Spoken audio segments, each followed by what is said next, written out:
Telugu Desam party అధ్యక్షులు ముఖ్యమంత్రి నారా చంద్రబాబు నాయుడు గారు, జాతీయ తెలుగుదేశం పార్టీ కార్యనిర్వాహక అధ్యక్షులు మంత్రివర్యులు లోకేష్ బాబు గారు, రాష్ట్ర తెలుగుదేశం పార్టీ అధ్యక్షులు పల్లా శ్రీనివాస్ గారు ఆధ్వర్యంలో రాష్ట్రంలోని 175 నియోజకవర్గాల్లో కూడా ప్రతి శుక్రవారం ప్రజల యొక్క ఇబ్బందుల్ని, సమస్యల్ని మరి తెలుసుకోవడం కోసం, అలాగే తెలుగుదేశం పార్టీ నియోజక స్థాయిలో ఉన్న కార్యకర్తలు, నాయకుల యొక్క సమస్యలను కూడా తెలుసుకోవడం కోసం ఈ కార్యక్రమం పెట్టారు.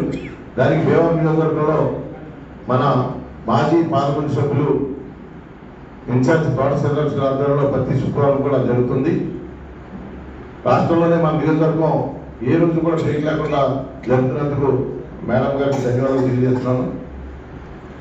మీ అందరికీ తెలుసు, 2019 చంద్రబాబు గారు దిగిపోయేటప్పటికీ 2000 రూపాయలు ఉన్న పెన్షన్ని మళ్ళీ 2024లో ఆయన ముఖ్యమంత్రి అయ్యి 4000 రూపాయలు చేయడం, అలాగే తల్లికి వందనం 15,000 రూపాయలు ప్రతి కుటుంబంలో ఎంతమంది పిల్లలు అంతమందికి ఇవ్వడం, రైతుకి అన్నదాత సుఖీభావ కింద కేంద్ర రాష్ట్ర ప్రభుత్వాలు కలిపి 20,000 రూపాయలు వ్యవసాయ సాయం చేయడం, అలాగే విద్యార్థులకు ప్రతి స్కూళ్ళు మరి ఎంతో ప్రభుత్వ స్కూళ్ళు ప్రైవేట్ స్కూల్ కన్నా ఎంతో అద్భుతంగా నారా లోకేష్ బాబు నాయకత్వంలో చేయడం. కానీ అంతకుముందర రాష్ట్రంలో ఒక చోట నుంచి ఒక చోట వెళ్ళి పరిస్థితి లేని రోడ్లని బాగు చేసి ముందుకు తీసుకెళ్ళడం, వ్యవసాయాన్ని మురుగునీరు కాలువలు, పంట కాలువలు అన్ని కూడా శుభ్రం చేయడం, కానీ అన్ని కార్యక్రమాలు కూడా మరి రాష్ట్ర ప్రభుత్వం చేస్తుంది.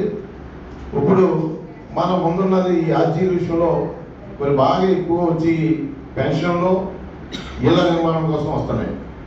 పెన్షన్ విషయంలో వస్తే మనం వృద్ధాప్య పెన్షన్లు, అలాగే వితంతు పెన్షన్లో అన్నీ సర్వే చేశారు. అది వచ్చే నెల కానీ పై నెల కానీ ఆ 2 పెన్షన్లు అంతే మటుకు అందరికీ ముఖ్యమంత్రి గారు ప్రకటన చేస్తారో అవన్నీ వస్తాయని చెప్పి సందర్భం తెలియజేస్తున్నాం. అలాగే మన భీమవరం నియోజకవర్గానికి వచ్చేటప్పటికి 8,300 ఇల్లులు మన పీకో ఇల్లు మన గతంలో అలాట్మెంట్ చేసాం. దానిలో మన ప్రభుత్వం వచ్చాక మొన్న 2,000, అంతకుముందు మన ప్రభుత్వం 2,000 ఇచ్చాం. అవన్నీ కూడా పూర్తయ్యి ఒక నెలలో 8,300 మంది కూడా అక్కడ నివాసం ఉండే విధంగా కార్యక్రమాలు చేస్తామని సందర్భం తెలియజేస్తున్నాం. అలాగే భీమవరం నియోజకవర్గంలో ఉన్న ప్రధానమంత్రి ఎన్టీఆర్ లేఅవుట్లని మార్చాం. మనం ప్రభుత్వం సేకరించిన భూములు సుమారుగా 150 నుంచి 160 ఎకరాల భూమి పేద ప్రజల కోసం ఉంది. జగన్మోహన్ రెడ్డి గారు ముఖ్యమంత్రిగా ఉండగా దాంట్లో చాలా తప్పులు జరిగాయి. వాళ్ళ మనుషులకి ఎలిజిబిలిటీ లేకపోయినా సర్టిఫికేట్ ఇచ్చారు. అది ఎక్కడ కూడా ఉపయోగం లేదు. కాబట్టి దాన్ని మనం టౌన్కి 2 సెంట్లు, గ్రామాల్లో అయితే 3 సెంట్ల గారికి విడగొట్టి సర్వే జరుగుతుంది. అది ఈ సర్వే ప్రకారం మన దగ్గర వచ్చిన ఆర్జీల ప్రకారంగా 2-3 నెలల్లోనే వచ్చి మార్చడానికి అవన్నీ కూడా లేఅవుట్ చేసి పూడ్చి మీ అందరికీ కూడా ఎవరికి ఇల్లు లేదు అనే పరిస్థితి లేకుండా నారా చంద్రబాబు నాయుడు గారి నాయకత్వంలో ప్రతి ఒక్కరికి గృహం ఉండే విధంగా ఈ కార్యక్రమం చేస్తారు. భీమవరం పూర్తిగా 100% అందరూ కూడా ఇల్లు ఇచ్చే పరిస్థితి ఉందని చెప్పి మీ అందరూ తెలియజేస్తున్నాను. ఇన్ని కార్యక్రమాలు చేస్తున్న మన రాష్ట్ర ప్రభుత్వం రాబోయే రోజుల్లో కూడా మరి స్థానిక ఎన్నికలు కూడా వెళ్ళి ప్రతి విషయంలో కూడా ప్రజలకు దగ్గరగా పరిపాలన ఉండే విధంగా, సుపరిపాలన ఉండే విధంగా అన్ని కార్యక్రమాలు చేస్తున్నారు. ఇవన్నీ కూడా మీరు గమనించాలని చెప్పి సందర్భంగా తెలియజేస్తున్నాను. మీరు కూడా తెలుసు, ఇప్పుడు అర్థం చేసుకోండి.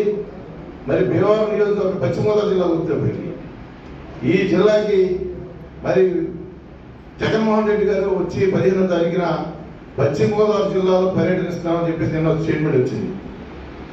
ఆ స్టేట్మెంట్లో పేరు నాని గారు, గురువు రామనాథ్ గారు, అలాగే చిగురు వెంకటరెడ్డి గారు, ప్రసాద్ రాజు గారు మాట్లాడారు. ఏం మాట్లాడారంటే రైతులు మోసపోయారు, కూట ప్రభుత్వం వచ్చాక వాళ్ళని పరామర్శిస్తే వస్తారని చెప్పి చెబుతున్నారు.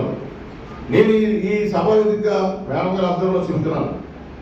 మన తెలుగుదేశం పార్టీ కనుక నాకు పర్మిషన్ ఇస్తే జిల్లాలో రైతులందరూ కూడా చెబుతున్నారు, నాకు 2019 నుంచి 24 మయ్యాన్ని నష్టపోయిన రైతులు ప్రతి ఒక్కరు కూడా జగన్మోహన్ రెడ్డి జిల్లా రైతులు చేసిన నష్టాన్ని తప్పు చెప్పి జిల్లాలో రావాలి, అది మీరు నాయకత్వం వహించమని చెప్పి తెలుగుదేశం పార్టీ కోరుతున్నారు.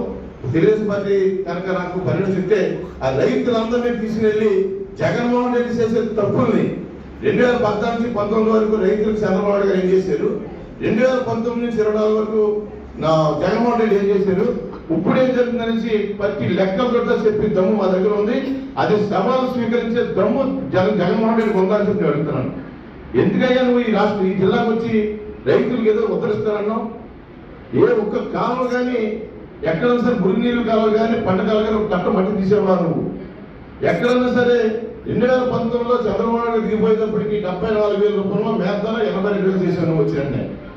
అలాగే నువ్వు ఎక్కడైనా సరే ఆక్వా జోన్ అన్ని చెరువులు తవ్వేసుకుంటే ఆక్వా నాన్ ఆక్వా జోన్ అని తీసుకొచ్చి రైతుల్ని యూనిట్కి ₹6.45 ఛార్జ్ చేసి నడ్డి విడిచేసి రైతుల్ని కోరికలను పద్ధతి వచ్చిన వ్యక్తి ఎవరు ఉందంటే అది జగన్మోహన్ రెడ్డి అని చెప్పి సందర్భం తెలియజేస్తున్నాను. అలాగే ధాన్యం పండించిన పంట ఏ మిల్లుకి తోలాలి, ఎప్పుడు డబ్బులు తెలియని పరిస్థితి.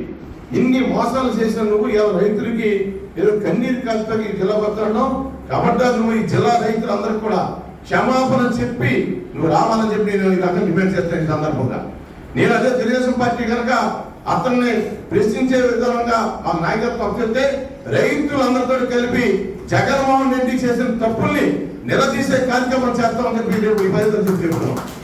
నీకు దమ్ముందా నన్ను తెలుగుదేశం పార్టీని ప్రశ్నించే దమ్ము కానీ చంద్రబాబు ప్రశ్నించే దమ్ము నీకు ఎక్కడి నుంచి వచ్చిందన్నావు? నువ్వు 19 నుంచి 24 వరకు నువ్వు చేసిన తప్పులు రైతు విషయంలో ఎంత అంతా కాదు. అవన్నీ కూడా చిట్టాలతో సహా లెక్కలతో సహా నేను చెప్పగలను, మీరు చెప్పగలను అందరం. నీకు ఏమైనా దమ్ముంటే మా తోటి డిబేట్ కొత్తగా వైసీపీ నాయకులు సవాల్ చేస్తాం. అలాగే రాబోయే రోజుల్లో కూడా తెలుగుదేశం పార్టీ అంటే ప్రజల పక్షాన ఉంటుంది, సుపరిపాలన ఉంటుంది, సంక్షేమాన్ని అభివృద్ధిని ఒకే చాట నడిపే పార్టీ తెలుగుదేశం పార్టీ, తెలుగుదేశం ప్రభుత్వం. అసలు రైతులు పండించిన పంటని ఒక చోట నుంచి ఒకటి వెళ్ళాలంటే రైతుకి కావాల్సింది అది. ఎక్కడైనా సరే ఒక రోడ్డు వేసేవారు 5 సంవత్సరాల చెప్పి నేను ప్రశ్నిస్తున్నాం. ఎంత దుర్మార్గం పరిపాలన చేసావు. చంద్రబాబు నాయుడు ముఖ్యమంత్రి అయిన తర్వాత ఇలా రోడ్లు చూసుకోండి, కాలువలు చూసుకోండి, సుపరిపాలన చూసుకోండి, సంక్షేమాలు చూసుకోండి, అభివృద్ధిని చూసుకోండి. ఏదైనా దేని మీద మాట్లాడే దమ్ము మా దగ్గర ఉంది. జగన్మోహన్ రెడ్డి కానీ ఆయన మనుషులు కానీ వచ్చే దమ్ము ఉందని చెప్పి సందర్భం తెలియజేస్తూ ఈ రోజు మరి గ్రీవెన్సెల్లో మన భీమవరం నియోజకవర్గంలో మరి మన రాష్ట్ర పార్టీ చేసిన ప్రకారం ఈ కార్యక్రమం చేస్తున్నాం. అందరికి కూడా ధన్యవాదాలు తెలియజేసుకుంటూ నాకు ఈ అవకాశం ఇచ్చిన అందరికి కూడా ధన్యవాదాలు, శుభాకాంక్షలు. జై హింద్.